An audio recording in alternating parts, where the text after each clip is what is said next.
Para mí ayer y hoy han sido días extraordinarios donde he aprendido un montón y me han sacado de una rutina maravillosamente y lo han hecho con generosidad, con altura. He aprendido un montón.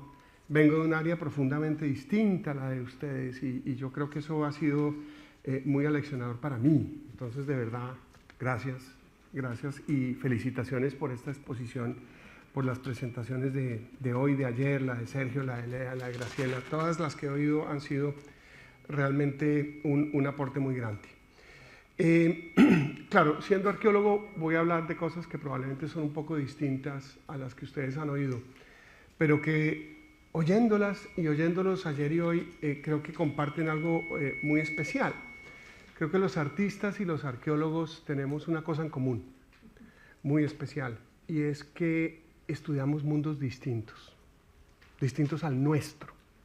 Tratamos de comprender mundos que son diferentes. A veces el artista de forma utópica, pensando en mundos posibles, en mundos alternativos, y los arqueólogos con la realidad de que hay mundos distintos, de que existieron mundos distintos, y creo que esa manera de complementarnos es absolutamente interesante. Pese a que soy arqueólogo, en Colombia siempre he dictado un curso que se refiere a la conquista española. La razón fue muy sencilla. Yo llegué después de mi posgrado un viernes a mi país y el lunes los profesores titulares de la universidad que no querían dictar ese curso se lo asignaron al profesor más joven, que no tenía ni idea del tema. Bueno, pues así llevo muchos años dictándolo y realmente me empezó a gustar muchísimo. El tema de la conquista me gusta mucho porque nos enfrenta de forma muy directa al tema de la diferencia cultural. ¿Sí? Es imposible entender la conquista desde un punto de vista. Nuestros modelos mentales para entender el comportamiento del otro simplemente fracasan si uno cree que funcionan para el caso de la conquista. Y en realidad parte del problema que tenemos hoy en día es que seguimos viendo la conquista desde una racionalidad. Y voy a dar un ejemplo sobre ello. Los conquistadores eran malos, pero actuaban racionalmente, ¿no es cierto? Tomaban unas decisiones basadas en nuestra lógica sobre cómo funciona el mundo. Si usted ve oro, tómelo. ¿No es cierto? Entonces el español es malo, pero racional. En cambio el indígena es profundamente irracional. Lo que hace durante todo el proceso de conquista es tomar decisiones completamente equivocadas, que se basan en que son o brutos o demasiado buenos. ¿No es cierto? Si entregan el oro, etcétera, etcétera. Cada cosa que hacen parece una brutalidad o un acto de bondad infinita. Y es porque lo seguimos viendo desde la óptica del hombre económico, en el cual el conquistador es el único agente en la conquista y el indígena es una víctima pasiva y no más. Y resulta que, por supuesto, para entender este tema no podemos partir de ese punto de vista. Los indígenas fueron activos, los indígenas tomaron decisiones, los indígenas se defendieron en términos de su propia cultura y en muchos sentidos fueron mucho más exitosos de lo que nosotros creemos. El cálculo racional como valor universal del hombre económico simplemente no nos sirve. Tenemos que intentar aproximarnos a cómo los indígenas reaccionaron ante la conquista, por qué reaccionaron de la forma como reaccionaron y, por supuesto, eso nos ayuda a entender también la construcción del mito del dorado, y particularmente el dorado en el territorio muisca del centro de Colombia, que, como espero mostrarles hoy, es la antítesis del hombre dorado. Es decir, si hay una sociedad prehispánica en la cual uno pensaría que el hombre dorado no tiene ningún sentido, es precisamente la sociedad muisca que ocupaba el centro de Colombia y en cuyo territorio estaba la famosa laguna de Guatavita, que probablemente nunca vio una ceremonia como la que nosotros nos imaginamos corresponde al dorado. Entonces la pregunta es, ¿cómo es posible que se haya construido la idea de un lugar sagrado donde un hombre sagrado se cubre de oro para entregarle ese oro a sus deidades. Que parte de la idea, que va a ser central en lo que les quiero decir hoy, de un cacique rico. ¿Sí? Finalmente, el dorado es un cacique rico. Ahora, que haga con el oro lo que haga es otra cosa, pero es un cacique rico. Y por supuesto creo que espero mostrarles que la idea de un cacique rico entre los muiscas no tenía ningún sentido. Quiero también invitarlos a pensar que la conquista no es tan fácil de entender desde el punto de vista de europeos versus indígenas. Entre otras cosas porque la noción de indio fue inventada por la conquista misma. En 1492 no había indios en el Nuevo Mundo. Había una pluralidad de culturas enormemente diferentes entre sí. Y ese es un tema en el cual los antropólogos, especialmente en el trópico suramericano, están profundizando muchísimo con lo que están llamando el estudio de las ontologías indígenas. Se están dando cuenta que la ontología de un indio amazónico, la ontología de un indígena andino, la ontología de un indígena del norte de Sudamérica son diferentes. Nosotros tenemos que entender ese cuento, porque realmente lo que nos interesa es la diferencia cultural. En el trópico todo fue distinto. Yo a veces me burlo mucho de los bogotanos, que creemos que cuando vamos a tierra caliente, lo que nosotros llamamos tierra caliente, es decir, ir a Cartagena o ir a Santa Marta, estamos yendo al trópico. ¿Sí? El colombiano promedio, sobre todo el colombiano en las grandes ciudades, no tiene conciencia de que vive en el trópico. Y que en el trópico puede haber tierra fría, permanentemente fría, como Bogotá. Y es porque en realidad todo lo que ocurrió es distinto y la conquista fue distinta. La conquista fue muy diferente, muy distinto a lo que ocurrió en cualquier otro lugar del continente americano. Y voy a dar simplemente una imagen visual para que ustedes se den cuenta. El norte de Sudamérica fue el primer lugar que le llamó la atención a Colón después de las Antillas. ¿Sí? Fue el primer lugar que le llamó la atención. Panamá, Costa Rica, el litoral colombiano, el litoral venezolano. Y fue el lugar donde se hicieron las primeras fundaciones por fuera de las Antillas. Santa María la Antigua del Darién tenía 5.000 habitantes españoles antes de que se conquistara México y antes de que se conquistara Perú. Y sin embargo, tanto México como Perú se conquistaron primero. El trópico fue mucho más difícil de conquistar, fue duro. Tan duro fue que fue con ayuda de indígenas peruanos que se conquista el sur del país. Y no solamente indígenas peruanos, de indígenas mexicanos que son llevados a Ecuador para ayudar a conquistar el sur de Colombia, de lo que hoy en día es el sur de Colombia. Y la conquista desde el norte tomó años. En 1510 había varios asentamientos muy precarios que estaban luchando por sobrevivir después de que, como les comenté, Santa María la Antigua del Darién tuviera 5.000 habitantes y toma años adentrarse al país. Finalmente, la Tierra del Dorado, territorio muisca, se conquista en 1536. Imagínense, eso fue como una tenaza desde el norte y el sur, muy, muy complicado. Y por supuesto, todas las explicaciones clásicas sobre la conquista española, que fueron las armas, las enfermedades, etcétera, etcétera, no funcionan en el trópico suramericano. Las enfermedades afectaron más a los conquistadores que a los indígenas. Los indígenas no tenían grandes asentamientos, los indígenas se movían. En fin, había unas diferencias enormes. Ahora bien, para entender cómo se construye esta idea de caciques ricos, que finalmente es lo que está detrás del dorado, quiero empezar también hablando por los españoles y tratar de entender que cuando pensamos la racionalidad de los españoles desde el siglo XVI, desde nuestra mentalidad capitalista, también nos estamos equivocando. Los españoles del siglo XVI no tienen la mentalidad del hombre capitalista contemporáneo. Tienen una mentalidad que ciertamente tiene un germen importante de ello, pero también tiene unas diferencias importantes. El oro es un material que sigue siendo sagrado para el español del siglo XVI, particularmente la primera parte del siglo XVI. Tiene un origen mágico. Los argumentos de Colón para defender ante el rey que va a encontrar mucho oro es que hay gente de piel oscura, hay calor y hay aves de colores. ¿Sí? Eso no parece un argumento muy científico, ¿verdad? Pero claramente está argumentando de una forma tanto mágica, si se quiere, lo mismo que Bartolomé de las Casas. Bartolomé de las Casas dice, el oro se encuentra en las altas montañas que miran al sol, que miran al oriente. ¿Sí? Entonces, es una mentalidad distinta, pero además la riqueza tiene que usarse para cosas buenas. ¿Sí? Tiene que usarse para hacer una cruzada para liberar Jerusalén, que es un poco arcaico ya decirlo, pero se dice, y tiene que hacerse para glorificar a Dios en altares, custodias, todas las cosas maravillosas que hemos visto en buena parte en estos días.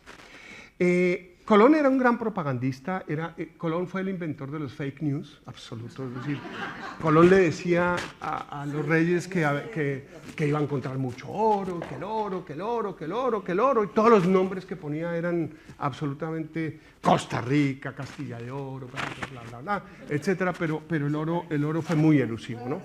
Ayer vimos algunos de los objetos de oro taíno en el Caribe, eran poca cosa. Pero Colón mentía y mentía y mentía y mentía y seguía encontrando un oro. Lo que sí encontró Colón y que tuvo una repercusión muy importante fueron perlas. Y yo creo que las perlas son uno de esos elementos que se nos ha olvidado a veces lo importante que fueron. Entre otras cosas porque fueron el primer desastre ambiental en el Nuevo Mundo. ¿Sí? Los conquistadores del siglo XVI o los colonos del siglo XVI verdaderamente acabaron con las ostras perdíferas de Venezuela y de Colombia de una manera muy dramática. Las perlas fueron, digamos, mucho más reales que el oro, por lo menos en la primera parte. Ahora bien, el español había desarrollado una noción, y voy a ir un poco rápido y me perdonan si hablo muy rápido, pero el español había desarrollado la noción de que el lucro era bueno, es decir, era permitido lucrarse, era permitido enriquecerse, pero no se había podido despejar del concepto de culpa. Y esto es muy importante. Los conquistadores no se pueden entender sin la culpa. Bartolomé de las Casas no es gratuito. Bartolomé de las Casas es producto de la culpabilidad que genera para el español del siglo XVI enriquecerse. Y eso es bien interesante porque venían de una tradición en la Baja Edad Media en la cual ser mercader, tener ánimo de lucro, ser usurero, era pecado. Y era pecado grave.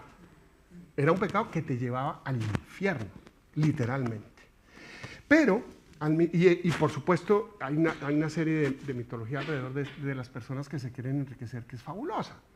En España se pensaba, el pueblo pensaba que la gente que se enriquecía, cuando se casaba, moriría porque se desprendería una piedra enorme de la iglesia donde se iban a casar y morirían miserablemente.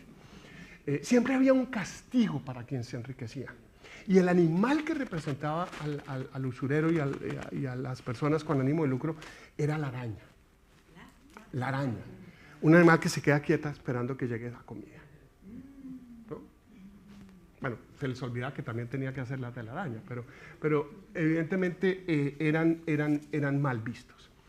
Pero en el siglo XIII, muy poco antes de la conquista en términos históricos, se desarrolla un concepto fantástico que hace que el lucro y la culpa puedan coexistir, que es el purgatorio. El purgatorio es fantástico, es un negociazo. ¿Por qué? Porque tú puedes pecar, ¿sí? Siendo usurero, lucrándote, tú puedes pecar, pero puedes pagar tu salida del purgatorio. En el siglo XVI, en plena época de Colón, se decía, para ser rico hay que ser bueno, y para ser bueno hay que ser rico. Tú te enriqueces, te vas al purgatorio, de eso no te salvas, pero tú has dejado un dinero para que recen por tu alma y salgas del purgatorio. Pero además, no solamente eso, sino que además tienes que ser generoso. Los pobres de la época de Colón se burlaban de que los ricos hacían pobres para salvarlos, para luego poder ir al cielo. Entonces, pues, fundar hospitales, tener obras de caridad, etcétera, etcétera, etcétera, y se genera entonces lo que se podría llamar una legitimación del lucro, pero con culpa. Pero con culpa. Y eso es muy importante, porque ahora vivimos en un mundo con ánimo de lucro, pero sin culpa. Entonces, esa es una diferencia que es absolutamente importante. Y era tomada en serio. Voy a dar dos ejemplos que creo que son muy bonitos para que ustedes lo vean. En las huestes conquistadoras, uno de los personajes más bonitos de todos, bueno, quizás no eran personajes bonitos, pero era un personaje muy interesante.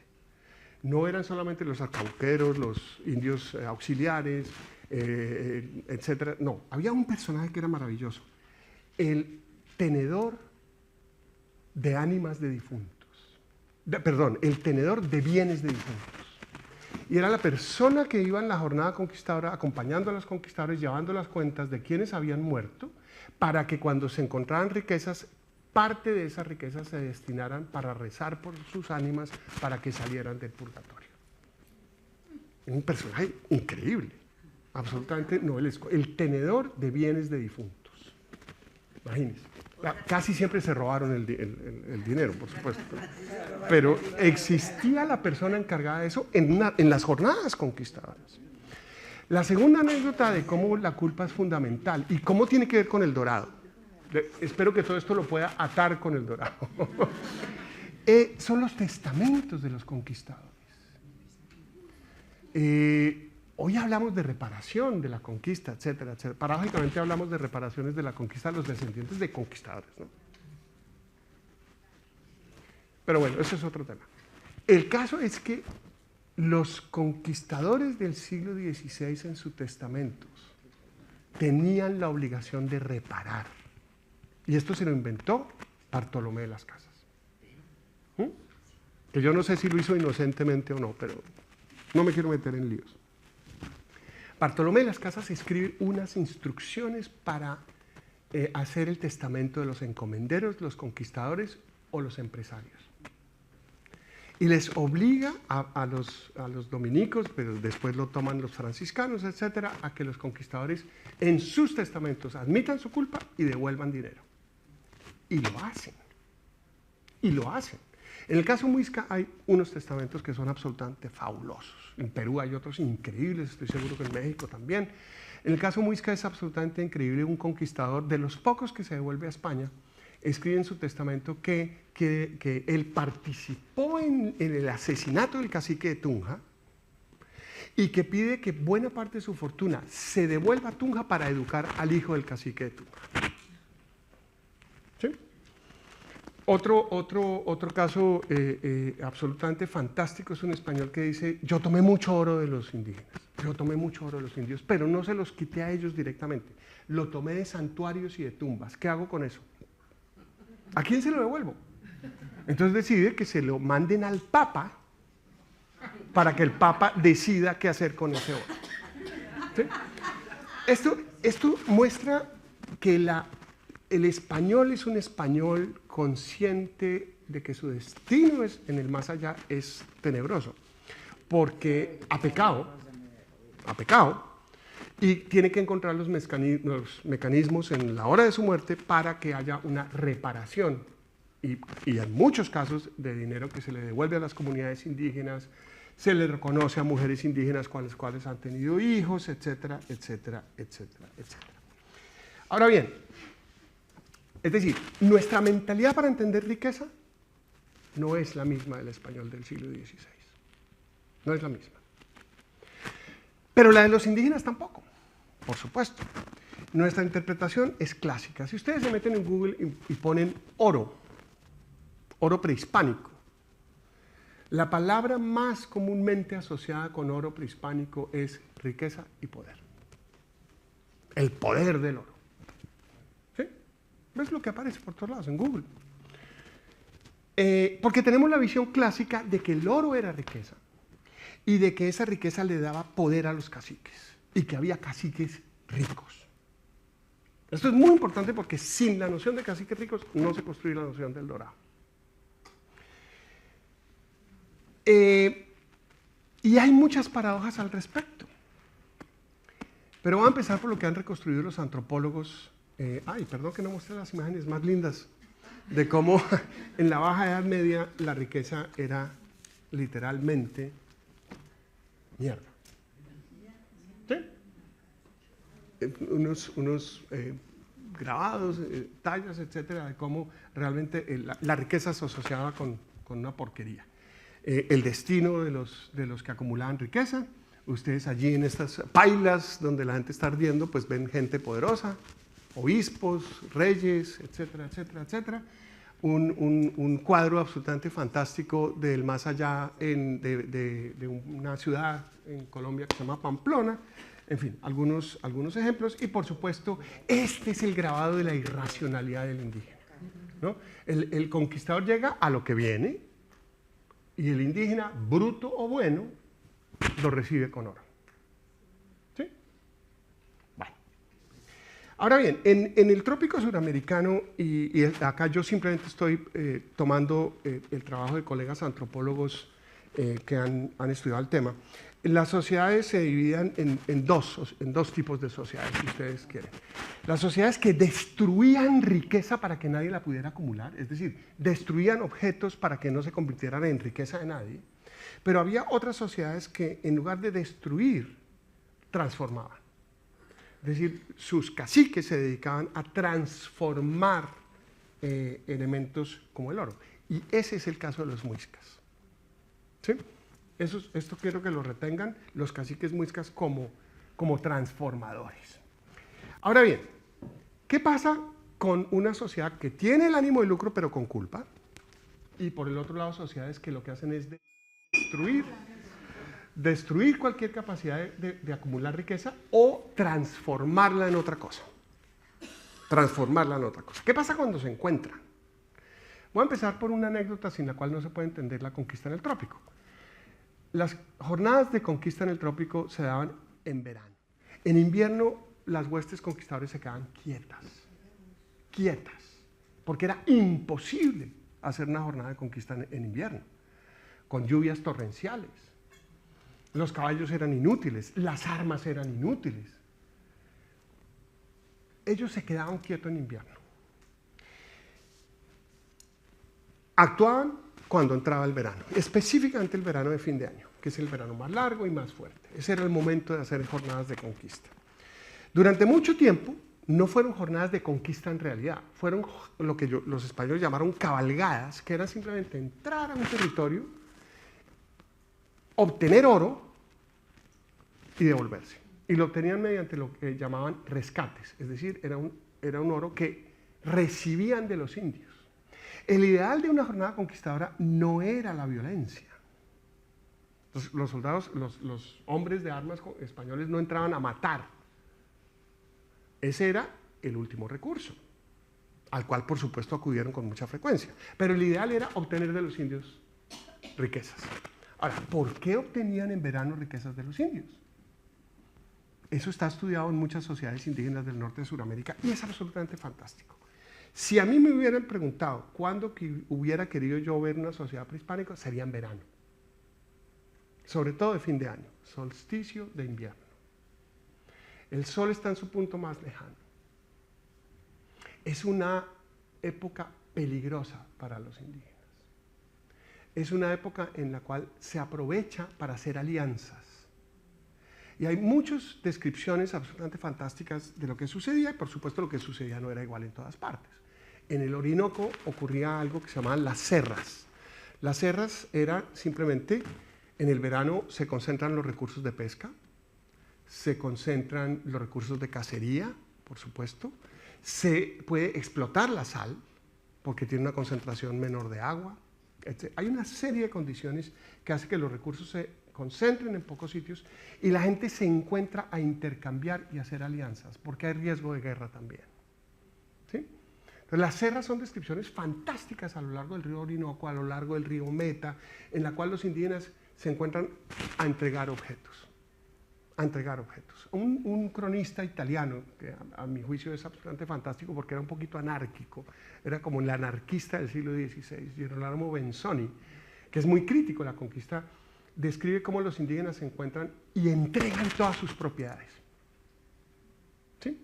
Era obligatorio entregar sus propiedades a otras personas. Sus mantas se intercambian con otra manta. Todo el mundo termina con los objetos de otras personas, no con los propios. ¿Sí? Esto está ocurriendo cuando entran los españoles a conseguir cosas, recuerden. Hay otra costumbre que son las visitas. Uno de los rituales de iniciación de los jóvenes indígenas cuando están empezando su edad adulta es: coja su canoa, váyase lejos y consiga aliados. ¿Cómo consigues aliados? Dándoles cosas y recibiendo cosas, por supuesto. En la Sierra Nevada del Cocuy, hasta hace muy poco, los indígenas Uwa, que son chipchas, son de lengua chipcha igual que los muiscas, en diciembre consideran que todos sus objetos se han contaminado y que hay que destruirlos. Sistemáticamente rompen toda su cerámica, rompen todos sus tejidos, rompen todos sus arcos, rompen sus flechas y los esconden para que nadie los tome para hacerles brujería. Eso es un detalle que voy a mencionar más adelante que es importante. Son bienes contaminados. Los muiscas no los destruyen, los transforman. Acá viene una diferencia muy importante con otras sociedades, ¿no? Las sociedades muiscas no son tanto de destrucción, aunque hay una destrucción también en diciembre de muchas cosas, sino que tienen una costumbre un poco distinta que les voy a explicar en pocos momentos. Pero primero empiezo por contar un poco la historia de los grupos chipchas. Este es un mapa de la distribución de las sociedades chipchas a la llegada de los españoles. Son, entre otras cosas, pues básicamente hoy hay sociedades chipchas en esos mismos territorios. Los chipchas vienen de Centroamérica, probablemente de Panamá o el sur de Costa Rica. Migraron quizás hace unos 3.000 o 4.000 años al norte de Sudamérica. Los estudios genéticos muestran claramente esa relación, pero se fueron mezclando, ¿sí? Se fueron mezclando activamente con las sociedades que encontraron, ¿sí? Esto es importante, ¿no? Digamos, para los indígenas mezclarse y aliarse con el otro es absolutamente fundamental.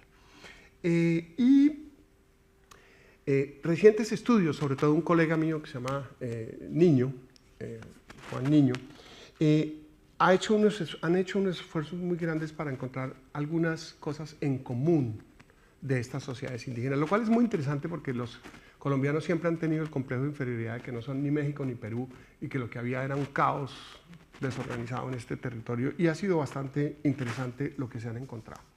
En primer lugar, los chipchas tenían una manera de ver el mundo en el cual la humanidad prototípica son las plantas.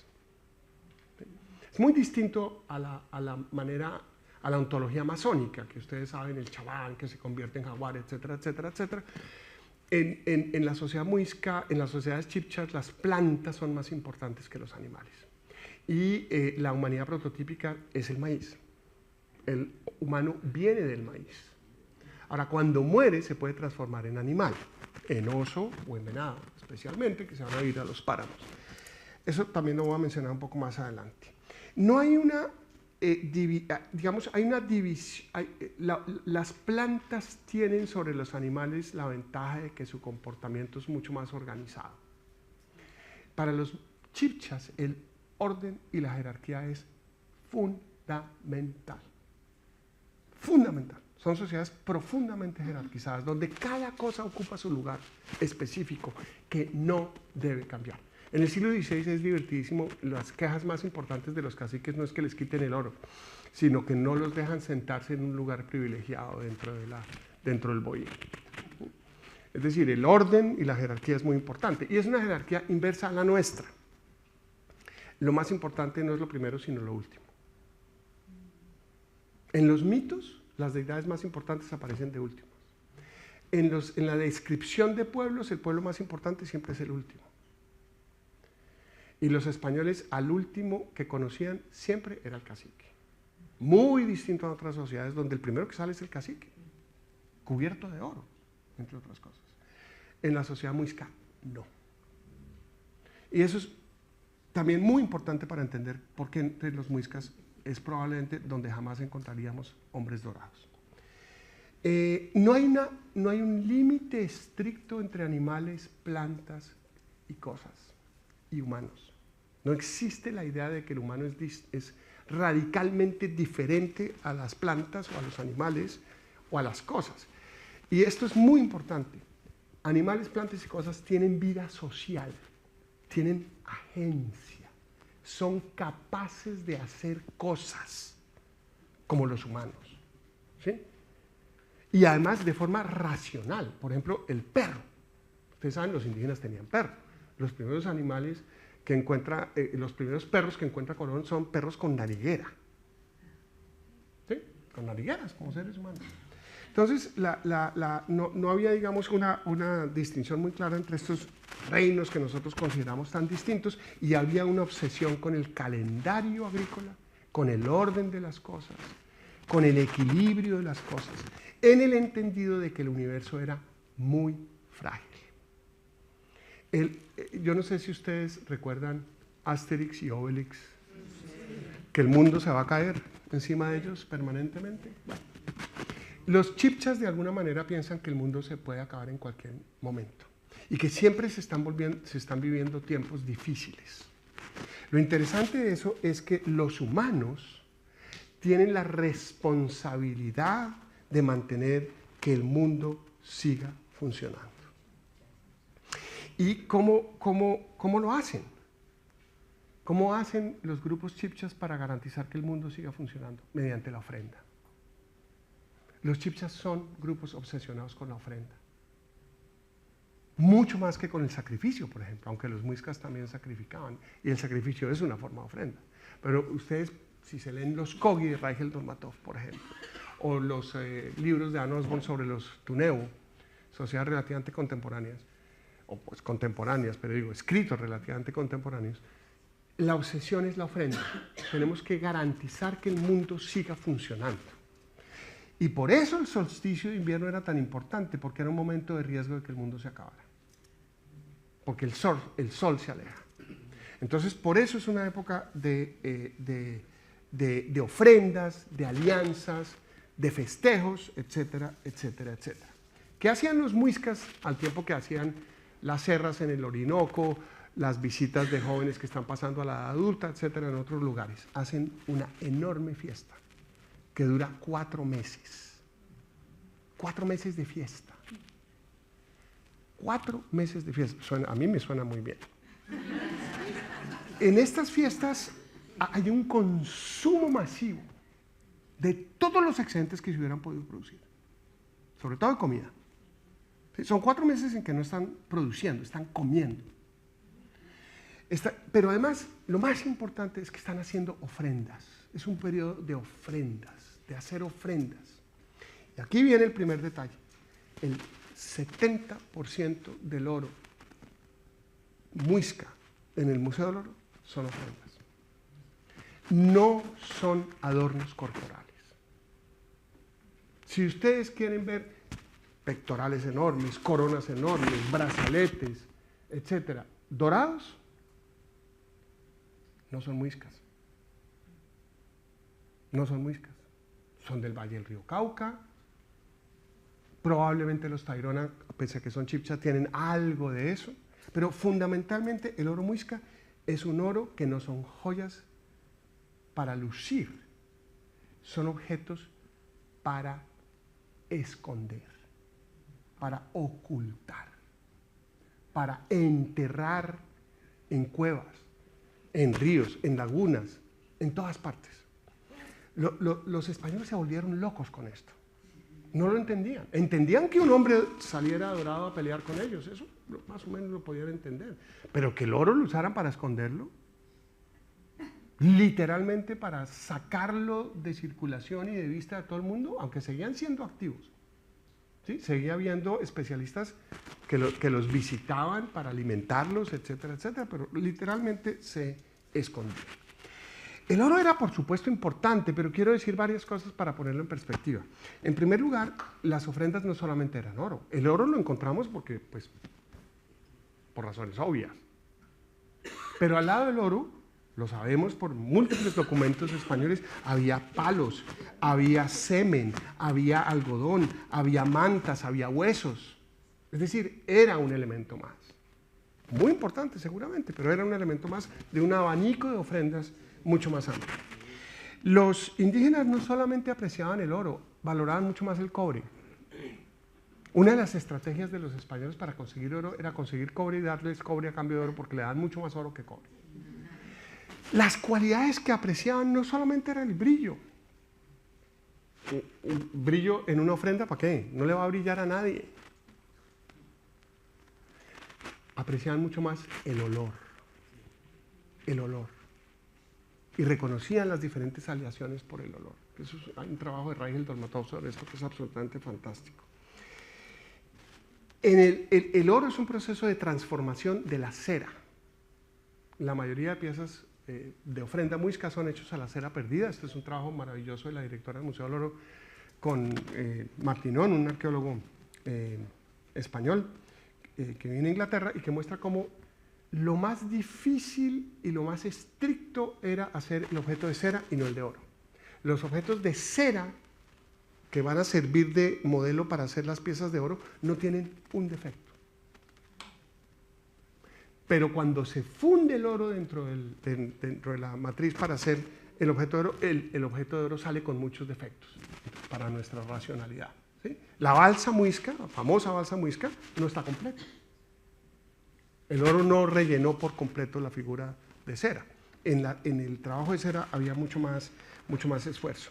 Y finalmente, otro tema para que ustedes pongan en perspectiva el valor del oro es el siguiente. Aún en 1575, cuando los visitadores españoles visitan los pueblos muiscas y les dicen, señores caciques, ustedes nos tienen que entregar tal cantidad de oro. ¿Sí? Adivinen qué hacen los caciques. Los caciques llaman a sus orfebres y dicen, estos señores recién llegados nos están pidiendo oro, hagamos unas ofrendas de oro y se las entregamos.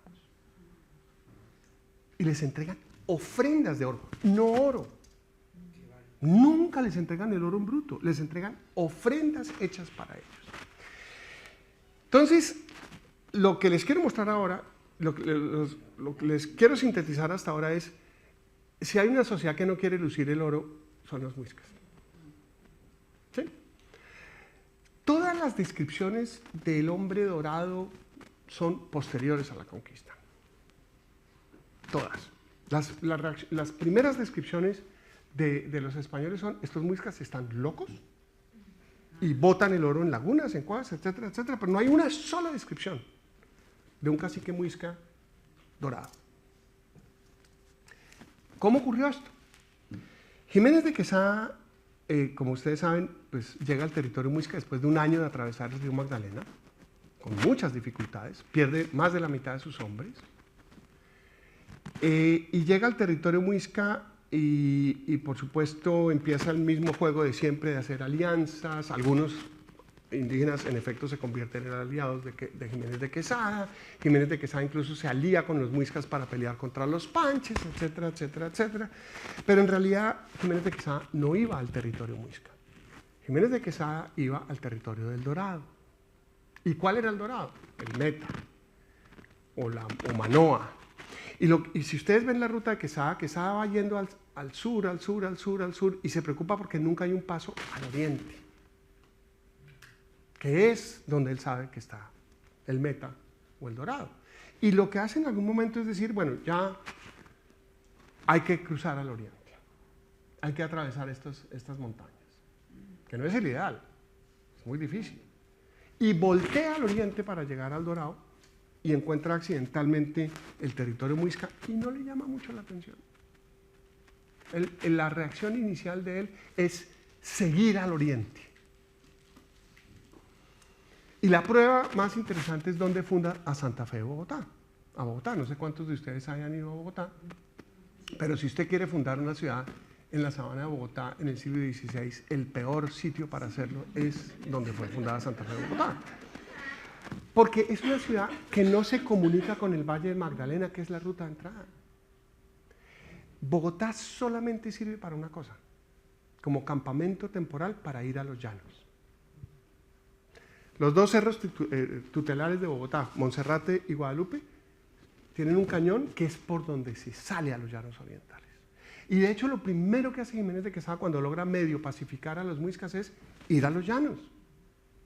Él insiste en salir a los llanos, tiene que detenerse en un momento dado porque es invierno, pero apenas empieza otro verano, arranca para los llanos, no tiene la intención de quedarse realmente.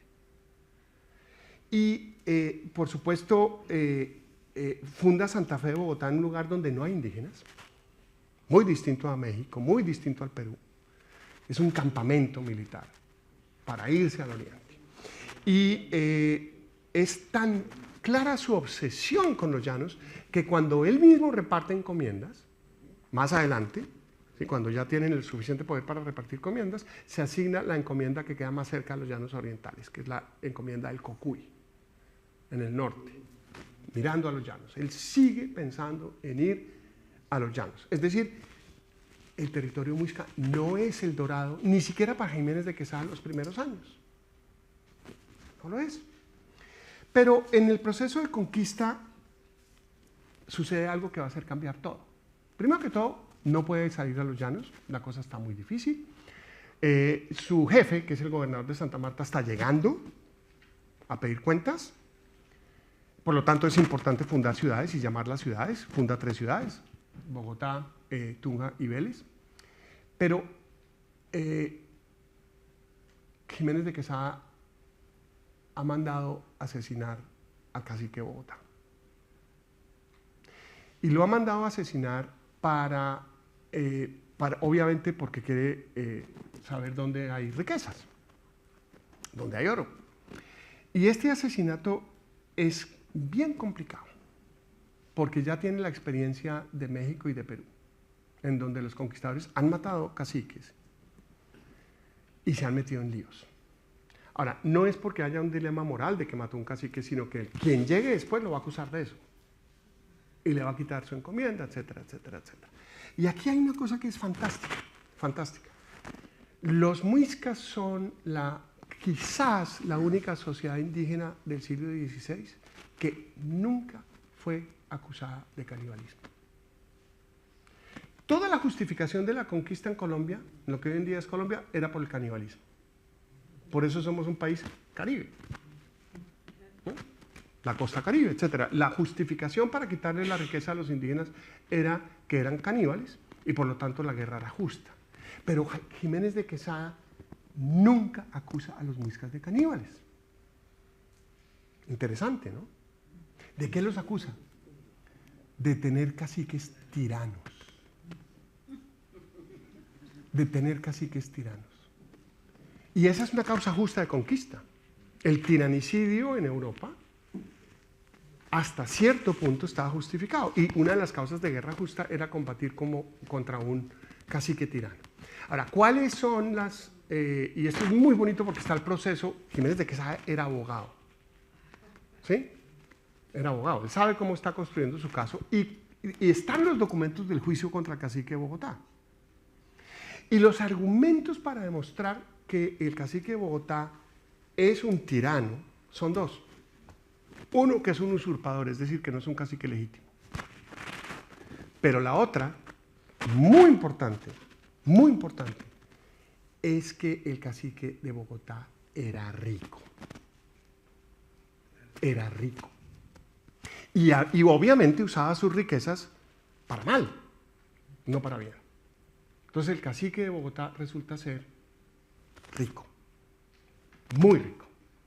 Ahora bien, es tan interesante la conquista de los muiscas en contraste con otras sociedades que cuando llegan los españoles, los indígenas creen que los españoles son caníbales y les arrojan niños para que se los coman. ¿Sí? Eso sucede en el primer pueblo muisca que se llama Guachetá. Y los españoles mismos dicen, estos indios creen que nosotros somos caníbales, pero nunca los acusan a ellos de caníbales. Eso es increíble, porque era la excusa más fácil de todas. Ahora bien, cuando llegan los conquistadores, los muiscas hacen lo mismo que hacen en otras sociedades, y es darles muchas cosas a los españoles. Y hay un diario de entrada de riquezas en la jornada española, y no toman el oro de los indios. No toman el oro de los indios. Los indios les dan su oro. Ellos dicen, vinieron a nuestro campamento y nos entregaron este oro. O íbamos por el camino y nos dejaron este oro. ¿Qué les estaban dejando? Ofrendas. Nunca vieron un cacique dorado, pero vieron ofrendas cada rato. Solamente cuando llegan al cacique de Tunja y encuentran un santuario tan lleno de oro, que su ambición es desbordada y toman el oro a la fuerza. Pero durante por lo menos 3 meses, el oro se lo dieron voluntariamente los indígenas en forma de ofrendas. Estaban haciendo ofrendas para los recién llegados. Ahora bien, no solamente les dan ofrendas, les dan comida. La expedición de Jiménez de Quesada describe que diariamente llegaban 200 venados para que comieran. Era casi que un venado por conquistador. ¿Sí? Los están alimentando. Les están dando ropa, mantas, les están dando todo. ¿Sí? Eso es lo que nosotros consideramos un comportamiento realmente irracional. ¿Sí? Acá es donde volvemos al indio bruto, al indio excesivamente bueno, que siguen en nuestra mitología funcionando. Pero ¿qué estaban haciendo los indígenas? Los indígenas estaban tratando de generar relaciones sociales. Quesada llega justo en el momento en que los españoles en que los muiscas están terminando sus fiestas del solsticio de invierno. ¿Cómo se construyen relaciones sociales? Pues obviamente mediante la circulación de objetos. Para los muiscas la cultura material tiene vida social y sirve para generar relaciones. No solamente relaciones, y estas relaciones son especialmente importantes con lo desconocido, porque lo desconocido pone en peligro el orden y la jerarquía. Y los españoles obviamente eran gente muy rara. Pero no solamente era gente muy rara, sino que lo que traían consigo era desconocido. Hay un testimonio muy bonito de un indígena muisca que dice que lo que verdaderamente les sorprende de los españoles son los perros y los caballos, que además no pueden separar de los españoles. Y hay unas anécdotas absolutamente hermosas al respecto. Por ejemplo, los perros que traían los españoles eran prueba de que los españoles podían ser chamanes que se convertían en jaguares. Los perros, que eran perros bravos entrenados para la guerra, en realidad eran españoles que se habían transformado en felinos. ¿Sí? Y es muy curioso que la mayoría de sociedades indígenas que ya tenían perros desde antes de la llegada de los españoles, a los perros de los españoles los consideran felinos, no perros. Muy interesante. Pero no solamente eso, a los caballos de los españoles, cuando se pierde un caballo y llega a una aldea indígena, eso es una anécdota muy bonita que es cercana al territorio muisca, pero no exactamente el territorio muisca, pero es probable que hubiera sido igual. Es un caballo que se pierde, el caballo era muy valioso para los españoles como arma de guerra, y cuando lo rescatan encuentran que los indígenas que lo tienen le están haciendo una fiesta. Le están alimentando, le están dando una fiesta, pero no solamente es eso, las cosas de los españoles también son imposibles de desligar de los españoles, y por eso muchos conquistadores anotan con asombro absoluto que cuando los invitan a fiestas en bohíos indígenas, le dan chicha a los españoles y le dan chicha a los arcabuces, por la boca del arcabuz, le dan chicha, porque los objetos tienen vida social, tienen agencia. ¿Sí? Y obviamente el oro también. Las cosas sirven para establecer relaciones sociales, ante todo relaciones sociales. Y por supuesto, para los muiscas, los españoles creyeron, y todavía sigue siendo un mito muy popular, que los indígenas los habían confundido por dioses, que es otra prueba de su estupidez o de su exceso de bondad. No, para los indígenas todas las cosas, plantas y animales tienen algo de sagrado y de mágico. Y todas las cosas tienen poderes. Decir que el sitio sagrado de los muiscas era la laguna Guatavita es algo que se empieza a decir desde finales del siglo XVI. La primera descripción de Jiménez de Quesada sobre qué adoraban los muiscas es fantástico. Adoran todo. Todo. Árboles, piedras, montañas, todo tiene algo de mágico y algo de poderoso para los indígenas. Y eso sigue sucediendo hasta la conquista, lo que yo llamaría la conquista colombiana, ¿no? A veces se nos olvida que la conquista nunca paró.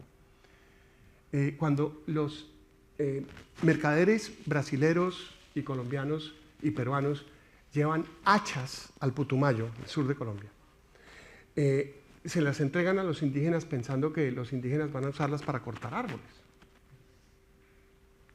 Los indígenas las reciben y las usan para colgárselas, lucirlas como cuentas de collar, para usarlas para hacer brujería contra los españoles, contra los colombianos, contra los brasileños y contra los peruanos. Son objetos mágicos que tienen las propiedades de quienes las entregaron. La enfermedad, por ejemplo, llega con las hachas. Las hachas son portadoras de enfermedad. Y las hachas tú las usas como un objeto para luchar contra la enfermedad que te está tratando de introducir el europeo. Y claramente sabemos arqueológicamente que los muiscas usaron los objetos europeos para hacer ofrendas. Hay sitios arqueológicos en que encontramos ofrendas de oro con cuentas de collar de vidrio, con pedazos de cuchillo español, etc. Y los españoles anotan muy rápidamente que todo lo que toman de los españoles, los indígenas, lo usan para hacer ofrendas y hacer ritos, etcétera, etcétera, etcétera. Por supuesto, la idea de generar amistad con los españoles es absolutamente crucial. Los indígenas nunca dudan de los españoles nunca dudan de la humanidad de los indígenas. Los indígenas sí dudan de la humanidad de los españoles, porque el concepto de humanidad no es el resultado de una creación divina, sino que es una cosa que se construye. Tú no sabes si el otro es realmente humano hasta que tú no puedes establecer una relación con ellos. Y por supuesto, el intercambio de objetos, de mujeres y de conocimientos es formar una alianza. Y por eso los indígenas entregan oro, mujeres, objetos de toda clase, conocimientos, etcétera, etcétera, porque precisamente lo que se necesita con el español es volverlos parientes. En Ecuador sucedió una cosa fantástica, ya voy a acabar rápidamente, una cosa fantástica que es que los chamanes dan la orden de que las mujeres tengan hijos con los españoles. Porque al tener hijos con los españoles, no van a ser tus enemigos. ¿Sí? Dentro de su mentalidad, por supuesto. Ahora bien, les voy a mostrar muy rápidamente una imagen de lo que era esta es una imagen de cerámica de un ofrendatario muisca que representa un santuario. Y ustedes ven al lado unas conchas de collar marino, oro y esmeraldas que están dentro del ofrendatario. Y miren lo interesante, esta es la representación física de un santuario muisca. ¿Sí? Lo sabemos por la descripción de los postes, por la entrada pequeña, etcétera, etcétera. Y está allí el oro para no ser visto, para estar escondido, donde hoy en día los arqueólogos lo siguen encontrando. Por supuesto está toda la idea de comensalidad. Esta es una representación de una balsa con un cercado muisca, y acá viene un comentario que les quiero hacer. El cercado era donde vivía el cacique, y era un santuario también. Los cercados que describen los españoles son laberintos. Son laberintos. Es decir, cuando un español entraba se perdía. Y en el centro estaba el cacique, que nadie podía ver. No lo podían ver los miembros de su comunidad. Uno de los castigos más grandes era mirar a los ojos a un cacique. Y los indígenas muiscas se sorprenden horriblemente cuando los españoles llegan y preguntan ¿dónde está su cacique? Lo quiero ver. ¿Ver un cacique? ¡Por Dios! ¿Cómo se le ocurre? Y cuando los españoles lo hacen a la fuerza, es realmente caótico. Es realmente caótico. Entonces los caciques están para no ser vistos. Nunca salen al campo de batalla con los muiscas, nunca hacen nada de lo que sí sucedió en otras regiones. Por supuesto, la tragedia de todo esto es que la idea de intercambio recíproco, que vamos a ser parientes, vamos a explorar nuestras mutuas humanidades, no funcionó, por supuesto. Los indígenas insistían mucho, por ejemplo, en que si ellos daban mujeres, bueno, ¿y dónde están las mujeres españolas? Es decir, los indígenas del Caribe dicen, mire, este oro no es para ustedes, es para sus mujeres, con la ilusión de que hubiera mujeres. Es un intercambio que claramente resulta completamente asimétrico, por supuesto. Pero lo peor no vendría con la conquista, en realidad. Lo peor no vendría con la conquista, lo peor vendría después, cuando el sistema colonial es lo suficientemente hábil para generar una élite indígena que piensa como españoles, que se vuelve rica, ¿sí? Una élite mestiza después que también se vuelve rica, una élite que ya en la época de la independencia empieza a hablar de mis indios, ¿sí? Que eso sigue siendo tan común en Latinoamérica, ¿no? Nuestros indios, ¿no? Nuestra flora, nuestra fauna, nuestros recursos, nuestro oro y nuestros indios. Y que además tiene una doble moral. terrible evidenciada en las cartas privadas de algunos líderes de la independencia que dicen que la independencia es la venganza contra los españoles y que en sus cartas privadas critican a los españoles por no haber matado a todos los indios. Y no estoy hablando de cualquier líder, no voy a decir cuál porque me meto en líos. Y al final terminamos con una élite que ha sido muy hábil para victimizarse por la conquista y crear ya la idea de ánimo de lucro sin culpa, porque la culpa siempre es de otro. Y yo creo que ese es el drama más triste y más duro que tuvo finalmente la búsqueda del Dorado, que nosotros, los latinoamericanos, asumimos más fácilmente el papel de víctimas que el papel de responsables. Y eso es muy complicado. Y aquí termino. Muchas gracias.